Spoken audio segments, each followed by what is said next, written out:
السلام عليكم ورحمة الله ta'ala wa barakatuh. Bismillah wa salatu wa salam ala Rasulillah. Inch'Allah, aujourd'hui, on va commencer la définition des lettres, la phonétique, comment les lettres apparaissent dans le système de parole humaine.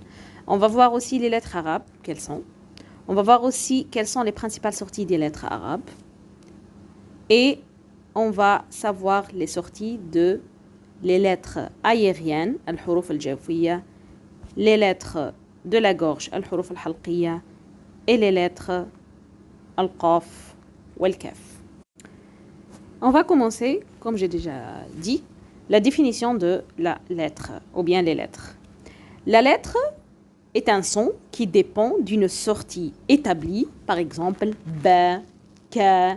Il y en a des mécanismes et des mouvements des organes dans la bouche qui bougent pour prononcer cette lettre, ou bien d'une sortie estimée, c'est-à-dire elle ne dépend pas des organes de la bouche, comme alif, ya et waw, al-maddiya. Al-maddiya, c'est-à-dire prolongé ou bien allongé. Par exemple, quand je dis ba, vous voyez cette bou, ou, bi, i. Le deuxième son, après le ba, ça, c'est une sortie estimée. C'est une lettre qui ne dépend pas d'une sortie établie. D'accord? Ce sont des lettres jawfiyya. On peut dire en français, ce sont des lettres aériennes qui sont dans l'air.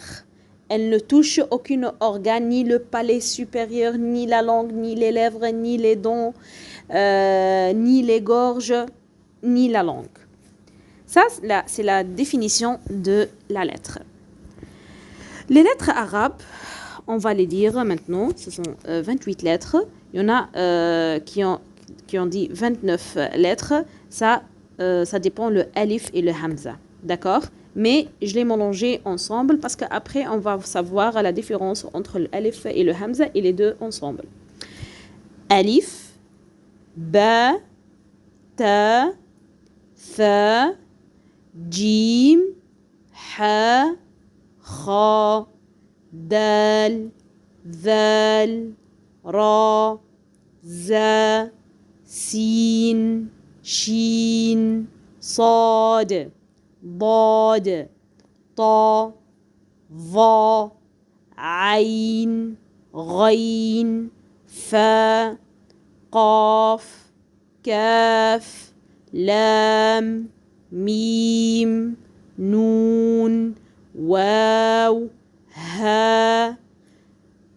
J'ai dit au début c'est alif, mais je peux dire alif avec hamza qui est au nom, ou bien alif et après, je dis Hamza et Ya. Ce sont les 28 lettres. Vite, vite. Alif, Ba, Ta, Tha, Jim, Ha, Kha, Dal, Zal, Ra, Za, Sin, Shin, Sad, Dad, Ta, Va, Ain, Ghain, Fa, Qaf, Kaf, Lam, Mim, Noun, Ha, Waw, Ya, et on peut ajouter le Hamza. Ce sont les lettres que toutes les règles de tajwid se déroulent autour d'eux.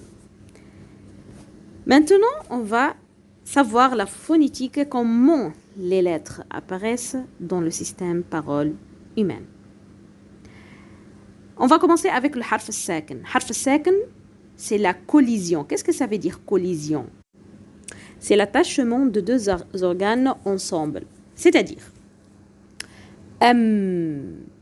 avec soukoun, ab, a, deux lèvres qui s'attachent. Ab, la même chose.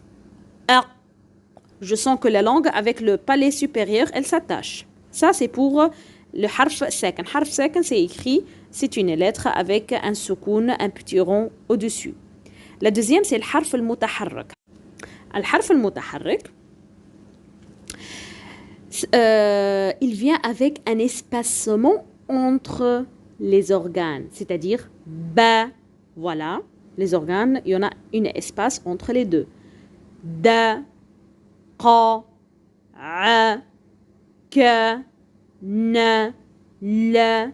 Ça, c'est l'espace, faire un espace où le premier organe est un peu loin que le deuxième qui peut être, ou bien qui doit être collé avec le soukoun.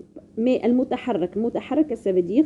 On va savoir qu'est-ce que ça veut dire fatha et dhamma et kasra. Fatha, c'est un trait au-dessus de la lettre. Dhamma, c'est un petit neuf au-dessus de la lettre. Et kasra, c'est un trait en bas ou bien au-dessous de la lettre. Ça, c'est l'espacement de harf al-mutaharrak, al-tabaoud. Et la troisième, dans les lettres de mad et lin, la vibration des cordes vocales.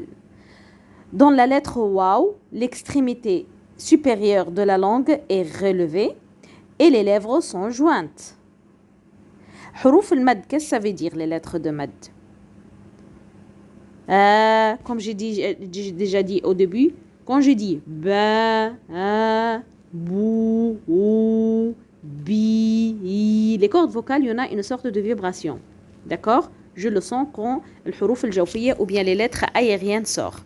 Ce sont les alif maddiya allongés, waw maddiya allongés, ya maddiya allongés. Dans la lettre waw, l'extrémité supérieure de la langue est relevée. Ouh, je le sens, comment l'extrémité supérieure de la lettre est relevée. Et les lèvres sont jointes, bien sûr. Pour ça, ce sont les bases de la prononciation de harf al-waw. Pour la lettre ya, le milieu de la langue est relevé et la mâchoire inférieure est abaissée. Yi, yi. Voilà, comme ça, on voit que la mâchoire est abaissée en bas. Yi, ou bien bi, ou bien qui. Maintenant, on va savoir les principales sorties des lettres. Les principales sorties des lettres, elles sont 4, les lettres arabes. Il y en a le jaouf, comme j'ai déjà dit, pour les lettres allongées, le huruf al-madiyya, c'est un espace. Qu'est-ce que ça veut dire, jaouf? C'est un espace entre de la gorge et la bouche. C'est la sortie estimée. Il n'y a pas une sortie vraiment établie. La deuxième, c'est la gorge. D'accord? La troisième, c'est la bouche où il y a le haut de palais, la langue et les lèvres. Et la quatrième, c'est le khaychoum ou bien la bronchie. Pour la bouche, il y en a qui ont fait la langue tout seul et c'est-à-dire tout ce qui concerne la langue, c'est une sortie de tout seul et les lèvres, les dents, ainsi de suite, c'est une autre sortie. Mais je l'ai fait en 4, al-jawf, la gorge, la bouche et le khaychoum, eh bien la bronchie. On va commencer tout d'abord avec les premières lettres, ce sont les lettres aériennes. Al-huruf al-jawfiyya. La lettre alif, maddiya, allongée, dans laquelle la langue est en position de repos. Ba, quand je dis ba, vous voyez la son la langue est en position de repos. La lettre waw, bou, ou, c'est tout. Maddiya ou bien allongée dans laquelle l'extrémité supérieure de la langue se lève et les lèvres y sont jointes. Ou comme il est dans la photo. Et la lettre ya maddiya ou bien le ya allongé ou prolongé où le milieu de la langue monte. I, bi, i. Je sens le milieu de la langue qui monte. Maintenant, on va parler un tout petit peu de l'huruf al-halqiyya ou bien les lettres de la gorge. On trouve dans les cordes vocales ou bien le bas de gorge a, ha, a, ha, a. La deuxième dans l'épiglotte al-ayn wal-ha a, ah. Et la troisième, dans la région de la racine de la langue, on trouve le rain et le kha.